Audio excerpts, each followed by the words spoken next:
The second part of the new documentary produced by 50 Cent has arrived and the internet is buzzing again. Viewers say it goes deeper into the music industry during the late 90s and 2000s and raises big questions about power relationships, artists, and influence. Today we break down what Part 2 actually shows, what critics are saying, and how names like Diddy and Jay-Z come up in the conversation. Before we begin, remember to subscribe for more breakdowns of documentaries, music culture stories, and the history behind major headlines. Part 2 picks up right where the first installment left off. The documentary continues exploring the rise of Sean Diddy Combs as a business figure and cultural icon. Instead of focusing only on celebrity moments, it spends a large portion of the time looking at how business partnerships, touring deals, and media strategies shaped his public legacy. Interviewees describe the competitive landscape of that era and how labels fought for market share while trying to balance creativity and massive financial pressure. The producers also include archival footage to show how fast the hip-hop industry changed during the period. Commentators point out how fashion lines, TV producers, and liquor companies started working closely with musicians, and how that changed who held influence. Nothing here is simple, and that is part of the appeal of this documentary series. One of the most talked about parts of this new episode is how it contextualizes allegations and controversies that have appeared in news outlets over the years. The documentary does not claim to deliver the final word on any allegation. Instead, it presents interviews with journalists and insiders who describe how accusations influenced public perception of Diddy. The film also reminds viewers that some matters remain disputed or have never been tested in court. By structuring it this way, the documentary tries to show how media coverage and rumor can shape a celebrity narrative. Regardless of what is proven, 50 Cent is positioned as a kind of commentator, producer, and instigator. His presence in the project has generated debate online because many fans see him as both a storyteller and a long-time rival to Diddy. Critics of the film argue that this makes the documentary feel more like a cultural critique than a neutral biography. Supporters say that is exactly why people are watching.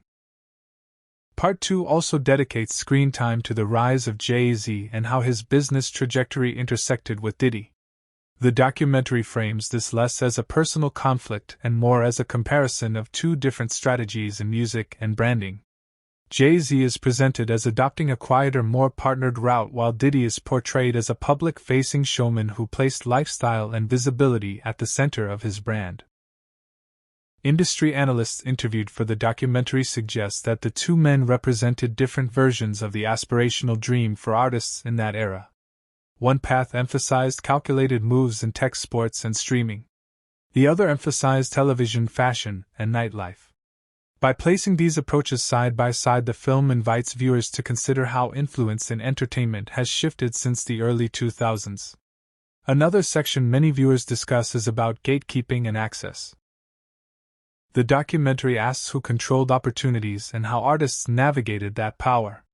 Commentators describe how big labels, distribution companies, award shows, and media platforms could make or break careers. Some interviewees argue that Diddy and Jay-Z both changed that system by pushing for direct ownership. Others say the system simply rearranged who held the keys. Online reactions suggest that people are fascinated not only by the celebrities but by the mechanics of the industry itself. For younger viewers, the film acts as a crash course in how the hip-hop business world evolved and why certain deals and rivalries mattered. The second half of the episode slows down and reflects on legacy. It shows how fame can shift from triumph to scrutiny, and how nostalgia can collide with controversy. In this part, the documentary includes legal journalists and cultural historians who talk about how the public reevaluates older stars as new information becomes available. Again, the emphasis is on perception, discourse, and interpretation rather than presenting new accusations as fact. Jay-Z is discussed here mostly in relation to cultural influence and business longevity. Interviewees credit him with helping redefine how musicians could enter spaces like sports management and luxury branding. Diddy is examined through the lens of lifestyle entrepreneurship and television production. The film suggests that both figures influenced the shape of modern celebrity economics. Of course, the release of Part 2 sparked immediate commentary online. Some viewers feel the documentary is bold for revisiting sensitive topics and industry politics. Others say it leans more towards sensational editing and selective framing. Media critics point out that documentaries often walk a difficult line between reporting and storytelling. The producers appear aware of this tension and lean into it instead of avoiding it. Part of the reason this project has captured attention is because it involves multiple layers. There is the content of the documentary itself, the rivalry narratives between figures in hip-hop, and the meta-story of 50 Cent choosing to produce the series. These layers make it feel like a cultural event rather than a simple recap of past events. Whether you agree with the documentary or think it raises unanswered questions, one thing is clear. The music industry from the 90s through the 2000s shaped global culture in a major way. By revisiting that history, the film invites new audiences to reconsider how power, fame, and money interact in the entertainment world. It also shows how reputations evolve, and why artists from that era continue to hold attention decades later. That is our breakdown of Part 2 of the new documentary produced by 50 Cent. Let me know in the comments what you think about how the film portrays Diddy and Jay-Z, and whether you believe Part 3 will push the conversation further. If you enjoyed this deep dive, make sure to subscribe so you never miss an episode.